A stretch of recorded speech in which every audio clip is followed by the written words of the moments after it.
Dubai को आपकी जरूरत है। बिलावल भुट्टो का मुर्तजा वहाब को पैगाम।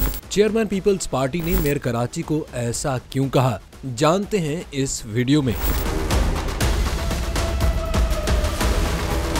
कराची में हफ्ते की रात को मूसलाधार बारिश से सड़कें तालाब का मंजर पेश कर रही थीं। हजारों शहरी घंटों सड़कों पर फंसे रहे। पीपल्स पार्टी और मेयर कराची मुर्तजा वहाब का दावा है कि बारिश के बाद बरवक्त इकदामात से जल्द सड़कें क्लियर कर ली गई थीं।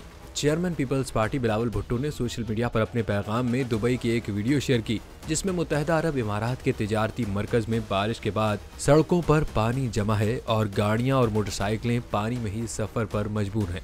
बिलावल भुट्टो ने वीडियो के साथ पैगाम में मुर्तजा वहाब को मेंशन करते हुए लिखा कि दुबई को अभी आपकी जरूरत है।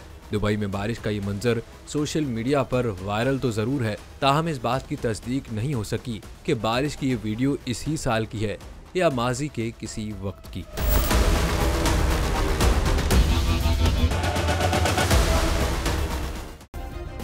सब्सक्राइब करें और बेल दबाएं ताकि कोई खबर रह न जाए।